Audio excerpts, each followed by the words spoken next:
The Sermon on the Mount is one of the most famous teachings of Jesus, found in the Gospel of Matthew, chapters 5 through 7. Delivered on a hillside, this sermon is a deep and comprehensive guide to Christian ethics, touching on themes of love, humility, mercy, and righteous living. Jesus expands on the Ten Commandments, going beyond the letter of the law to its spirit. His teachings in Matthew 5:21-48 show us a path to live beyond mere rule following, a path that transforms our hearts. First, Jesus speaks of anger. You have heard it said to those of old, "You shall not murder." But I say to you, anyone who is angry with a brother or sister will be subject to judgment. Matthew 5:21-22. Jesus knew that harboring anger is like a slow poison to the soul. Instead, he calls us to seek reconciliation, because peace isn't just the absence of conflict, it's the presence of God's love. When Jesus addressed anger during the Sermon on the Mount, Matthew 5:21-26, he was speaking to a society that was familiar with the law, particularly the Ten Commandments, including, "You shall not murder." At that time, the religious leaders focused on outward obedience to the law, but Jesus emphasized the deeper spiritual intent behind the commandments. By discussing anger, he aimed to show that sin starts in the heart. Even harboring anger, resentment, or hatred toward another person can be just as damaging as physical violence. This teaching was revolutionary because it shifted the focus from just external actions to the internal condition of a person's heart. Jesus highlighted the need for reconciliation and emphasized that God values love and unity among people. Jesus also sought to transform how people thought about relationships in community. He understood that unresolved anger can lead to division and hostility by calling his followers to make peace with one another. He was laying a foundation for a community built on love, mercy, and forgiveness, key principles of his kingdom. His message challenged listeners to go beyond the minimum requirements of the law and to embrace a higher standard of righteousness that comes from the heart. Next, he addresses adultery, but it's not just about the act, it's about the thoughts. Jesus says, anyone who looks at a woman with lust has already committed adultery in his heart. Matthew 5:28. He challenges us to guard our thoughts, understanding that true purity begins within. During the time of Jesus, adultery and lust were significant concerns in society, much like they are today. The cultural and religious context of that period in the region around Judea and Galilee emphasized strict adherence to the Mosaic law, which included commandments against adultery. Yet despite this focus, Jesus recognized that the issue went beyond outward actions. It was deeply rooted in the condition of the human heart. This statement addressed not only physical acts of infidelity, but also the internal struggles with desire and lust that could lead to sin. Jesus' words also called for respect and dignity toward others, emphasizing that viewing others as mere objects of desire contradicts the love and respect that God's kingdom demands. This teaching was radical at the time and remains relevant as it calls people to examine their hearts and motivations, striving for purity not just in actions but in thoughts as well. And then he speaks on marriage. Jesus lifts up the sanctity of the bond between husband and wife, teaching us to honor the vows we make.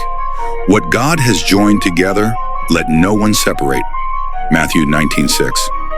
It's a call to cherish and protect the sacred promise of love.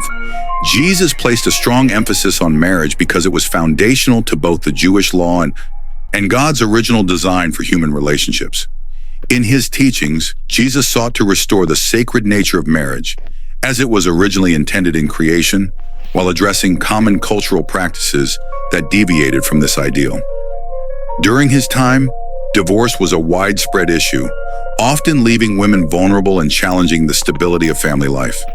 This statement underscores the unity and permanence of marriage as a divine institution, emphasizing that marriage is more than a legal contract, it is a spiritual bond.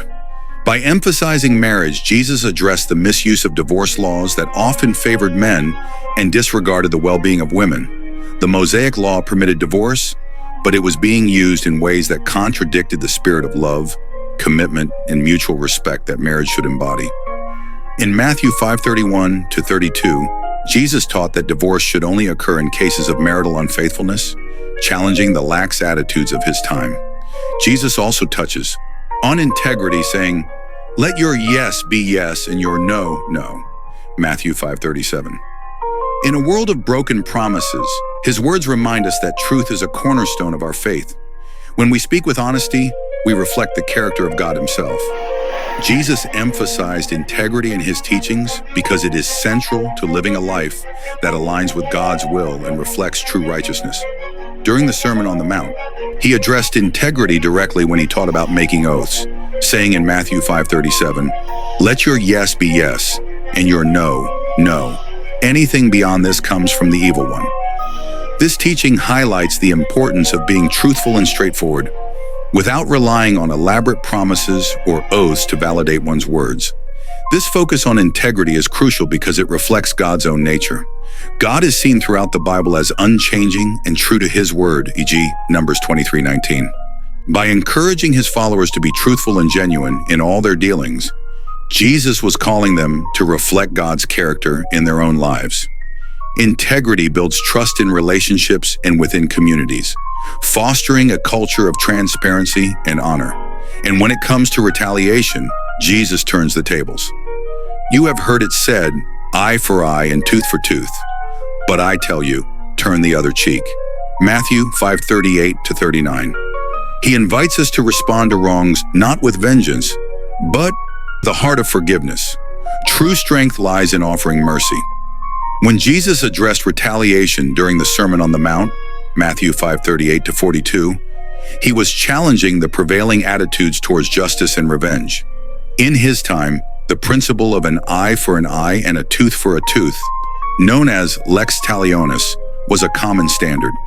This law, originating from the Old Testament, Exodus 21:24, aimed to ensure that punishment was fair and proportionate, preventing excessive retaliation.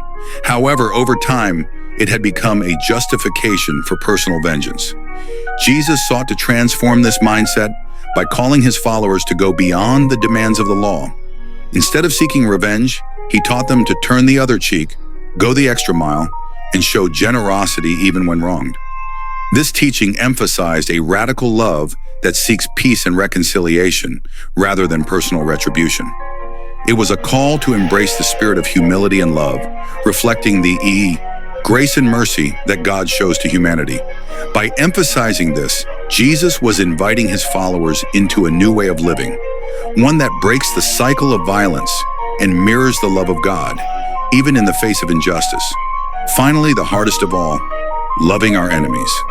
Love your enemies and pray for those who persecute you. Matthew 5:44. Jesus knew that this kind of love changes everything.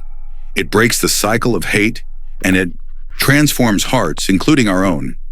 Jesus' teaching on loving enemies, found in Matthew 5:43-48, is one of the most radical and transformative aspects of the Sermon on the Mount. At a time when the prevailing mindset was to love your neighbor but harbor disdain for your enemies, Jesus introduced a new way of thinking. He challenged his followers to extend love beyond their circle and embrace even those who wronged or persecuted them. The message also emphasized that loving only those who love you is not enough. Even those who do not know God can do that. Instead, Jesus called his followers to a higher standard, one that distinguishes them as children of God. By embracing this teaching, believers are invited to participate in God's plan of redemption, offering grace and compassion even in the face of hostility. This is not just about being kind, it's about breaking down barriers, building bridges, and revealing the Yeshua, heart of God, to the world. The message is clear: Jesus came not to abolish the law, but to fulfill it. And in fulfilling it, he revealed the depth of God's love and the call for us to live from the heart. May we find the courage to live by these words and let our lives reflect the light of his love. Seek the Spirit beyond the letter. Live in the light of Jesus' teachings. Subscribe for more.